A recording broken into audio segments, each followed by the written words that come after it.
नमस्कार। आज हम श्रीमद् भगवद गीता के पहले अध्याय पर चर्चा करेंगे। अक्सर लोग इसे सिर्फ एक धार्मिक किताब या इतिहास का हिस्सा मान लेते हैं, है ना? लेकिन असल में ये एक बेहद डीप और प्रैक्टिकल मनोवैज्ञानिक फ्रेमवर्क है। आज हम देखेंगे कि कैसे ये हमारे रोजमर्रा की सबसे मुश्किल उलझनों को सुलझाने का एक सटीक टूल बन सकता है। चलिए सीधे शुरू करते हैं।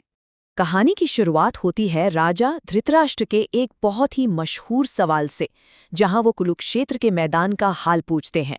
अब देखिए, उनका जो अंधापन है वो सिर्फ शारीरिक नहीं है, ये असल में एक बहुत ही पावरफुल मेटाफर है। ये उनके मनोवैज्ञानिक अंधेपन और अपने बेटों के प्रति उनके उस अंधे मोह को दिखाता है, जिसके चलते वो सही और गलत के बीच का फर्क पूरी तरह से भूल चुके हैं। तो आज हम इस पूरे अध्याय को डिकोड करने वाले हैं। हम जीवन के कुरुक्षेत्र से लेकर दुर्योधन के रिस्क असेसमेंट, अर्जुन के पैनिक अटैक और अंत में श्री कृष्ण को अपना सारथी बनाने की अहमियत को समझेंगे। यह एक तरह से मोह से लेकर सही मार्गदर्शन तक का एक पूरा रोड मैप है। सबसे पहले बात करते हैं कुरुक्षेत्र की। ये सिर्फ कोई पुराना युद्ध का मैदान नहीं है। कुरुक्षेत्र असल में हमारे आज के जीवन का मैदान है। वो हमारा कॉर्पोरेट बोर्डरूम हो सकता है, कोई एग्जाम हॉल हो सकता है, या हमारी अपनी पर्सनल लाइफ का कोई क्राइसिस। अब यहाँ दो बहुत ही अलग माइंडसेट देखने को मिलते हैं। एक तरफ है दुर्योधन, जो पूरी तरह से अहंकार में डूबा है और हर चीज को सिर्फ नफा नुकसान या एसिड्स की तरह देख रहा है। और दूसरी तरफ है अर्जुन, जो करुणा से तो भरे हैं, लेकिन अपने इमोशनल अटैचमेंट की वजह से गहरे भ्रम में है। सोचिए, एक ही चुनौती सामने खड़ी है, लेकिन दोनों के दिमाग में बिल्कुल अलग ही जंग चल रही है। चलिए, दुर्योधन के माइंडसेट को थोड़ा और करीब से देखते हैं।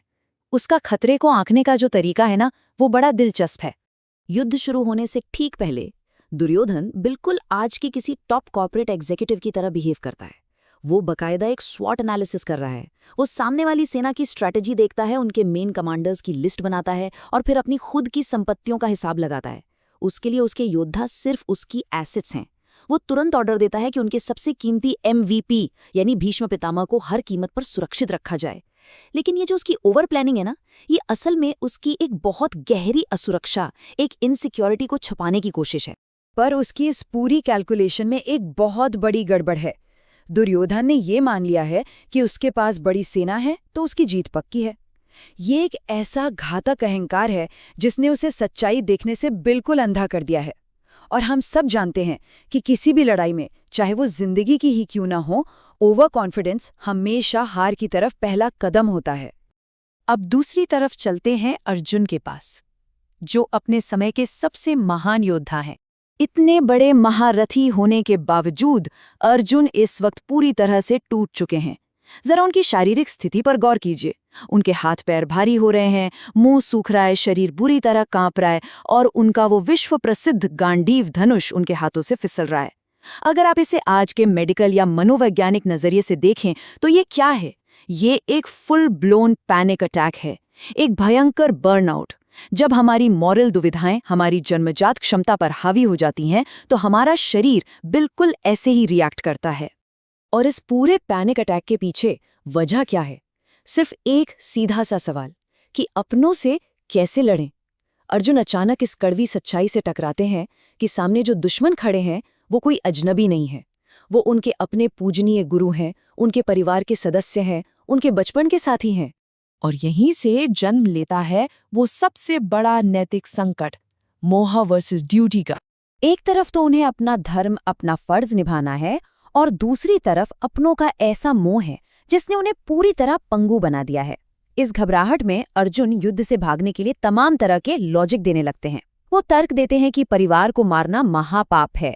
उनका कहना है कि इससे पूरा कुल और उसकी सनातन परंपराएं खत्म हो जाएंगी, समाज पूरी तरह करप्ट हो जाएगा और अंत में सारी नैतिक व्यवस्था ही ढह जाएगी।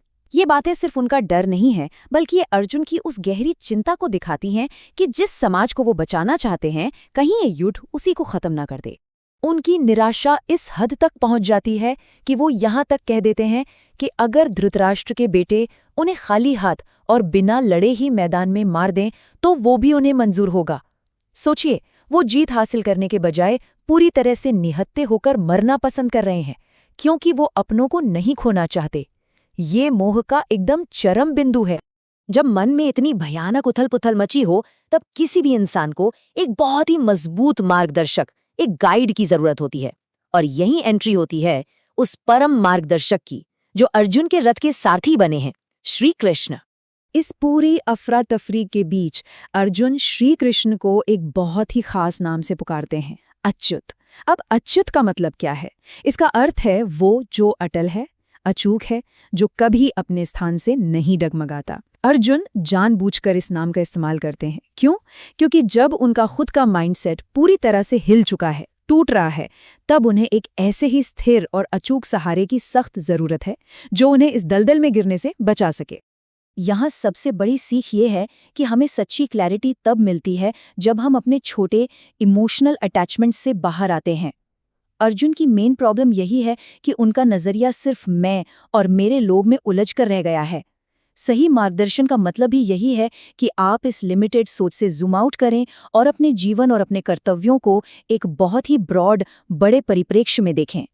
और इसी बड़े परिप्रेक्ष्य को समझाने के लिए श्री कृष्ण आगे चलकर अर्जुन को मोह से बाहर निकालने का जो सबसे भव्य तरीका अपनाते हैं वो है विश्वरूप दर्शन।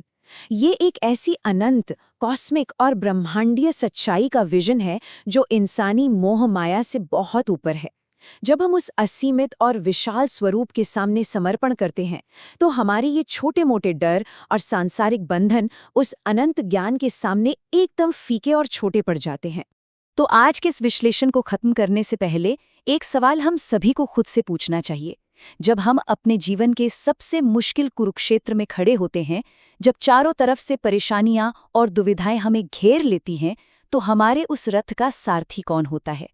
हम अपना सबसे गहरा और सही मार्गदर्शन आखिर कहाँ से लेते हैं? इसी बहुत ही गहरे और विचारोत्तेजक सवाल के साथ आज का ये विश्लेषण हम यहीं समाप्त करते हैं। जुड़ने के लिए बहुत बहुत धन्यवाद।